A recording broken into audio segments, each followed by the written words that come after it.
Hello， 大家好，我係阿黃啊。咁今日咧就嚟到珠海嘅南灣呢一度啦，帶大家睇嘅呢一個樓盤就係華發天璽啦。咁啊，呢個天璽嘅話咧係華發啊喺南灣呢邊咧打造第一個嘅一個 4.0 產品啊，所以都比較值得期待嚇佢呢個產品啊嘅整體質素究竟係如何。咁講翻天璽嘅呢個位置啊，咁其實呢個我哋正前方個位置咧就係我哋嘅南平華發商都啦。珠海呢邊係一個比較人氣比較熱門嘅一個大型商場啦。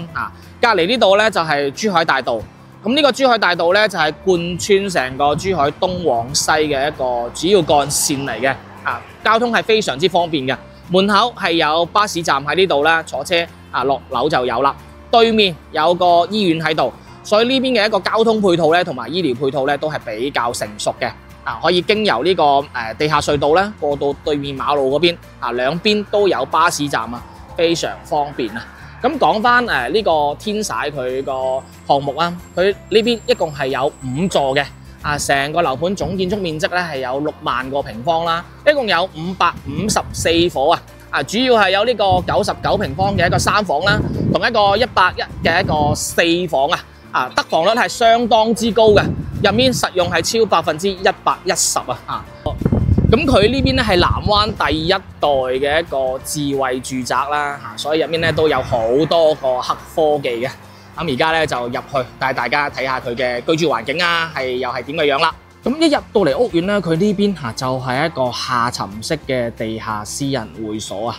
會所呢邊咧有呢個超大型一個會客廳啦，有1年4季都開放嘅室內恆溫泳池啊，仲有健身室喺呢一度啦，配置咧都係相當之豐富嘅。入到嚟呢個花園入面啦，咁佢花園老實講唔算話好大啦，因為佢成個樓盤咧就只有5座，但係其實都見到係做得相當精緻嘅，同埋佢好貼心啊，佢呢個過渡嘅呢啲位置咧，全部都做晒呢啲風雨連廊啊！所以平時翻屋企嘅話咧，都唔驚曬同埋落雨啊！上到嚟上面呢一度都仲有個水景喺度啦，相當之舒服。咁而家呢一座咧就係5座嚟嘅，咁佢呢邊而家起到咧都有係20層左右啦。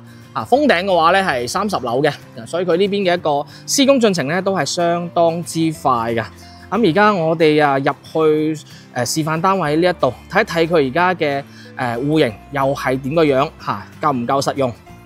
上到嚟示範單位呢一度啦，咁佢呢邊咧係一個2梯5伙嘅一個間隔嚟嘅。先嚟睇呢個99平方嘅3房2廁嘅戶型啦。從呢一度開始大家可以細心睇睇，整個過渡嘅呢個位置都係自己係獨立使用嘅。超大嘅一個空間呢邊亦都係有晒採光喺呢一度。哇！呢個空間真係可以擺好多嘢。入門口呢度啦全屋嘅一個智能家居。呢度一個收納櫃、鞋櫃喺呢一度啦。呢度第一個房間呢間房而家做咗個榻榻米喺度啦，睇到呢個整體嘅一個空間。過嚟少少就係生活陽台啦。呢邊可以擺洗衣機乾衣機喺呢一個位置。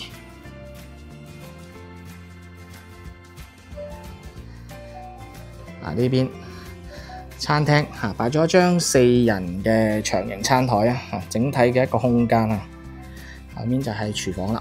廚房係一個 U 字形嘅一個間隔嚟嘅。呢個抽油煙機煮食爐同埋呢個洗碗機嘅呢個擺位咁佢呢度都係一個採光窗喺呢個位置嘅。再睇翻客廳呢度哇！呢個客廳夠晒闊啦，5米半嘅一個開間。哇！呢個客廳空間相當之唔錯，好舒服。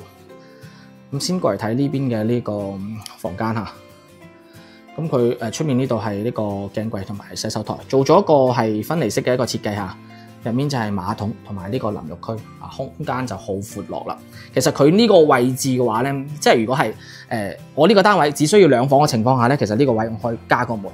咁入面呢度咧又係做一個套間私人性可以再提高下。咁房間呢一度呢邊而家係擺咗一張4尺床喺度其實呢個空間擺咗5尺甚至係6尺床，再做高身大衣櫃都完全冇問題啊！呢邊南向望呢個將軍山嘅呢個景觀嚇，咁啊再過對面嗰邊嘅房間睇睇先。呢邊呢間房更加大咧，一入到嚟睇到哇，呢個270度嘅一個採光嚇，呢邊擺咗一張6尺床，啊呢個空間相當之闊啊！仲有一個 L 字形一個窗台喺度啦，啊上面擺啲 cushion都可以平時坐下攤下喺度都 OK 嘅。呢度就呢排空間係做咗個衣櫃啦，3門位嚇。咁喺入面套間呢一度啦，咁套間呢邊睇到其實佢企缸位咧就冇頭先客廁嗰邊咁大。其實呢個整體嘅空間都夠晒用噶啦。咁我哋再去睇一個大啲嘅南北對流嘅戶型啊。呢邊咧就係呢個112啊，4房2廁嘅一個南北對流戶型啊，一樣啦。入門口呢度有一個整片嘅一個空間係俾自己可以係獨立使用嘅。入門口呢度就係呢個收納櫃、鞋櫃嘅一個位置啦。咁喺呢邊就係一個生活陽台啦，喺呢邊可以擺洗衣機，喺呢一個位置係洗衫晾衫嘅。嚟到呢邊第一個房間啦，咁呢間房而家係做咗一個書房啦。呢一個空間擺一張3尺或者係4尺床咧，都完全係冇問題嘅。呢邊公共衛生間做咗一個分離式嘅設計嚇，鏡櫃洗手台係喺出面嘅，入面馬桶同埋呢個淋浴區，空間都係相當之闊落㗎。再過嚟餐客廳呢邊啦，先睇下廚房呢度。廚房呢邊咧就係一個 U 字形嘅一個間隔嚟嘅，呢邊一個大嘅對開門雪櫃位已經都係留好咗㗎啦。餐廳呢邊咧，而家擺咗一張長形餐台嚇，6人位嘅，空間都係相當之闊落。後面有一個比較大嘅一個採光窗喺度。客廳呢度，客廳嘅開間咧係有成4.8米嘅，哇，相當之闊落，好舒服。佢呢邊係呢個南向望花園景嘅，兩邊開咗窗嘅情況下係可以做到對流嘅。嚟到呢邊第2個房間做開一個組合式嘅床，整體嘅一個空間都係好闊嘅。第3間房擺張5尺床，再做高身衣櫃啊。咁佢幾間房嘅空間其實都唔錯嘅，都比較大。最後就嚟到呢個主人房啦。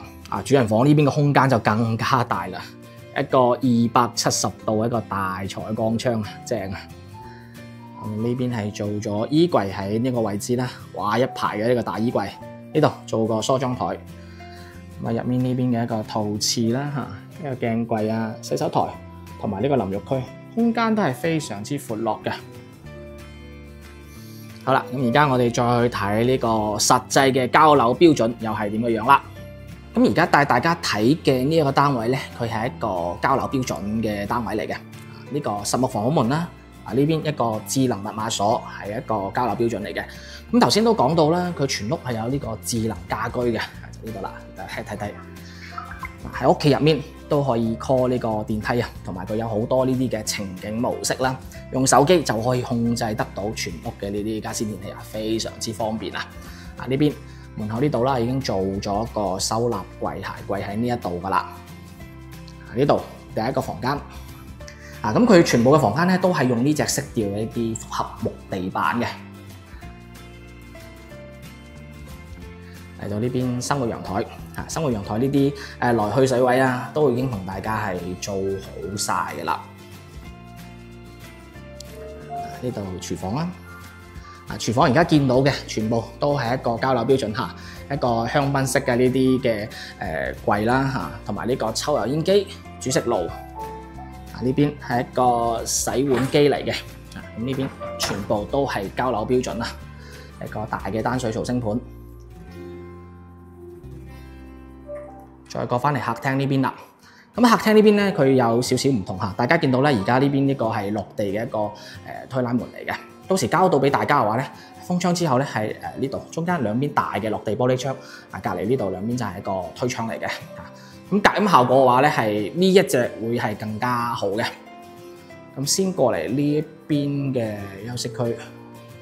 咁啊呢邊係呢個係客廁嚟嘅，佢係做咗個分離式嘅設計。咁佢而家只不過係呢個水龍頭係未做好嘅啫，到時係會有水龍頭喺度嘅。呢邊馬桶同埋呢個企缸位相當之闊落啊！呢個位置嚟到呢邊第二個房間嚇。咁呢邊其實我哋入到嚟呢個房間，因為佢房間呢邊係靠住我哋珠海大道啊嘛。其實入到嚟房間之後咧係冇乜噪音嘅，因為點解咧？因為佢呢個雙層夾玻璃嘅話咧係質素係相當唔錯啊！而家我開咗窗俾大家聽下出面嘅一個聲音，咁係有聽到呢個車流嘅聲音嘅。但係當我關咗窗之後，真係非常之安靜啊！所以睇得出佢呢個雙層隔音玻璃嘅話，質素係相當之唔錯嘅。咁再過對面去呢個主人房呢邊，呢邊主人房，主人房呢邊嘅空間會更加大啦，同埋佢有一個270度嘅一個大型採光窗啊，光線非常之唔錯。呢邊衣櫃位，呢個一個嘅空間。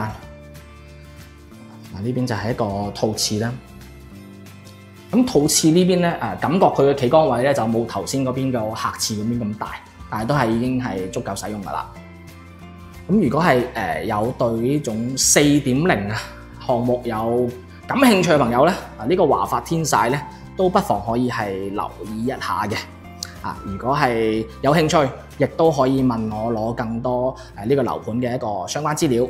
好啦，咁我哋下期節目再見啦，拜拜。